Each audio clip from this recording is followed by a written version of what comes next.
Murid-murid Syekh Nawawi Al-Bantani.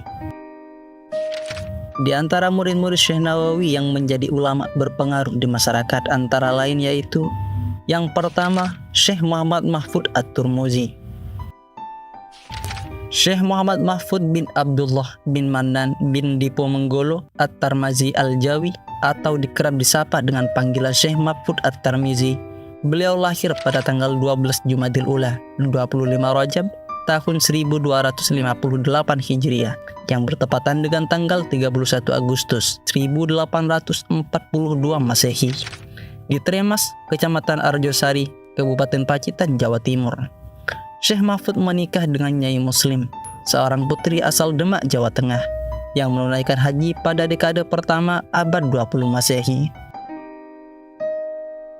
Hasil pernikahannya dengan Syekh Mahfud At-Tarmizi dan Nyai Muslim dikaruniai 3 orang anak, tetapi 2 anak perempuannya meninggal ketika mereka belum berusia 5 tahun. Satu-satunya putra Syekh Mahfud yang masih hidup adalah Muhammad. Syekh Mahfud At-Tarmizi wafat pada tanggal 22 Maret tahun 1920 di Mekah Al-Mukarramah. Yang kedua, murid Syekh Nawawi Al-Bantani yaitu Kiai Haji Khalil Bangkalan. Muhammad Khalil atau biasa dipanggil Kiai Khalil Bangkalan lahir pada tahun 1820 Masehi dan wafat pada tahun 1925 Masehi. Beliau ialah seorang ulama yang cerdas dari Bangkalan, Madura. Beliau telah menghafal Al-Quran dan memahami ilmu perangkat Islam seperti nahwu dan sarraf sebelum berangkat ke Makkah. Beliau pertama kali belajar pada ayahnya, yaitu Kiai Abdul Latif, lalu belajar kitab Awamil, Jurmiyah, Imriti, Sulam Safinah, dan kitab-kitab lainnya kepada Kiai Kafal, yaitu iparnya. Kemudian beliau melanjutkan belajar pada beberapa kiai di Madura, yaitu Tuan Guru Dawuh atau Pujuk Dawuh dari desa Majelah Bangkalan, Tuan Guru Agung atau Pujuk Agung, dan beberapa lainnya sebelum berangkat ke Tanah Jawa. Ketika berada di Jawa, beliau belajar kepada Kiai Muhammad Nur selama 3 tahun di pesantren Langitan Tuban, Kiai Asik di pesantren Cangaan, Bangil, Pasuruan, Kiai Arif di pesantren Darussalam, Kebon Candi, Pasuruan, dan Kiai Nur Hasan di pesantren Sidogiri, Pasuruan, dan Kiai Abdul Bashar di Banyuwangi. Setelah belajar di Madura dan Jawa, beliau berangkat ke Mekah. Beliau belajar ilmu qiraah sab'ah sesampainya di Mekah. Di sana beliau juga belajar kepada Imam Nawawi Al-Bantani, Syekh Umar Khatib dari Bima, Syekh Muhammad Khatib Sambas bin Abdul Ghafur Al-Jawi, dan Syekh Ali Rahmini. Kiai Khalil pun menikah dengan seorang putri dari Raden Lutrapati setelah kembali dari Mekah, dan beliau akhirnya menghembuskan nafas terakhirnya pada tahun 1925 Masehi. Yang ketiga dari murid Syekh Nawawi yaitu Syekh Tubagus Ahmad Bakri. Kiai Haji Tubagus Ahmad Bakri lahir pada tahun 1259 Hijriah atau bertepatan dengan tahun 1839 Masehi di Citeko, Pleret, Purwakarta.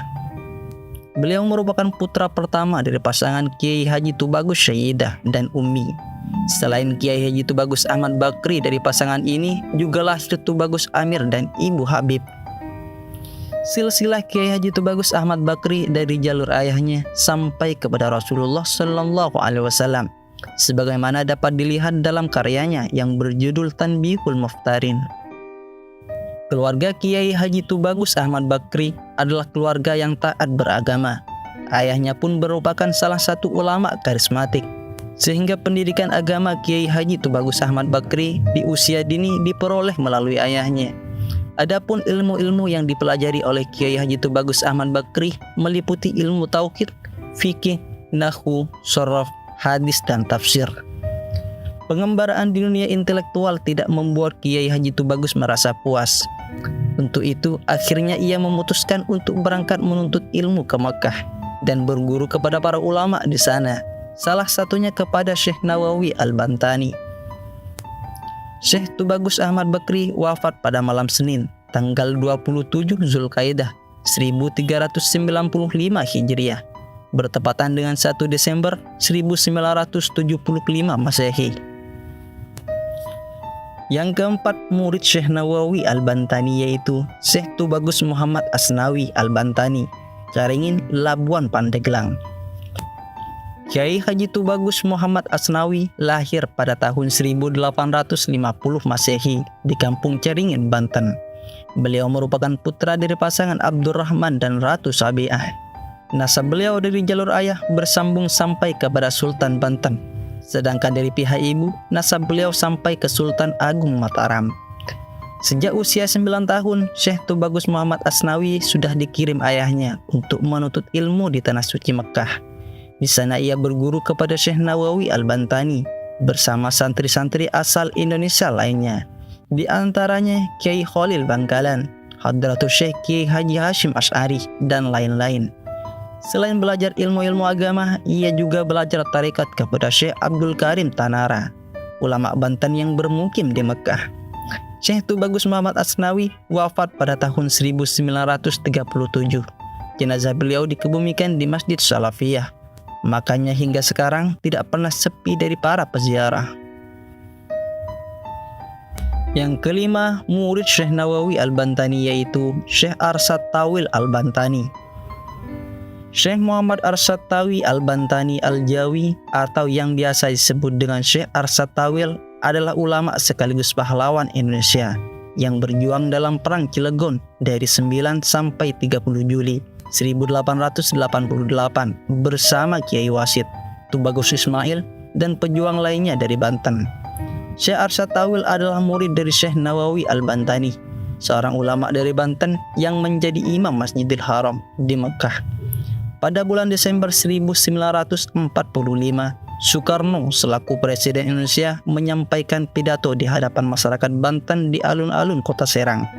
Pada awal sambutannya, Soekarno menyebutkan bahwa Syekh Arsyad Tawil adalah pahlawan besar dari Banten. Yang keenam, murid Syekh Nawawi Al-Bantani yaitu Syekh Abu Al-Faid Abdus Syattar bin Abdul Wahad Ad-Dihlawi, yaitu pengajar di Masjidil Haram. Yang ketujuh yaitu Syed Ali bin Ali Al-Habsyi, pengajar di Masjidil Haram. Yang kedelapan, murid Syekh Nawawi yaitu Syekh Muhammad Zainuddin bil Badawi As-Sumbawi, Sumbawa, Nusa Tenggara Barat. Yang kesembilan, murid Syekh Nawawi yaitu Syekh Abdul Qadir bin Mustafa Al-Fatani dari Patani, Thailand. Yang kesepuluh yaitu Syekh Abdul Haq bin Abdul Hanan Al-Bantani, yaitu cucu Syekh Nawawi. Yang ke-11 dari murid Syekh Nawawi yaitu Kiai Haji Soleh Darat As-Samarani. Yang ke-12 dari murid Syekh Nawawi yaitu Kiai Haji Hashim Asy'ari Jombang, atau yang dikenal dengan sebutan Hadratus Syekh Hashim Asy'ari, yang menjadi pendiri NU dan pesantren Tebu Ireng di Jombang. Yang ke-13 dari murid Syekh Nawawi yaitu Kiai Haji Ahmad Dahlan Yogyakarta, pendiri Muhammadiyah. Yang ke-14 dari murid Syekh Nawawi yaitu Kiai Haji Hasan Genggong, pendiri pesantren Zainul Hasan Genggong. Yang ke-15 dari murid Syekh Nawawi yaitu Kiai Haji Mas Abdurrahman, pendiri Matla'ul Anwar. Yang ke-16 dari murid Syekh Nawawi yaitu Kiai Haji Raden Asnawi di Kudus. Yang ke-17 dari murid Syekh Nawawi yaitu Haji Abdul Karim Amrullah di Sumatera Barat. Yang ke-18 yaitu Kiai Haji Thohir Jamaluddin di Singapura. Yang ke-19 dari murid Syekh Nawawi yaitu Kiai Haji Daud Perak, Malaysia. Yang ke-20 dari murid Syekh Nawawi yaitu Kiai Haji Asy'ari Bawean, yang akhirnya menjadi menantu beliau dengan menikahi putrinya yang bernama Maryam. Yang ke-21 dari murid Syekh Nawawi yaitu Kiai Haji Najihun, Kampung Maung, Tangerang, yang akhirnya menikah dengan cucu beliau sendiri yang bernama Salmah binti Ruqayyah binti Syekh Nawawi Al-Bantani. Yang ke-22 dari murid Syekh Nawawi yaitu Kiai Haji Abdul Ghaffar Tirtayasa Serang. Yang ke-23 yaitu Kiai Haji Ilyas Karagilan di Serang. Selain itu, banyak murid-murid Syekh Nawawi yang tidak tercantum dalam catatan ini.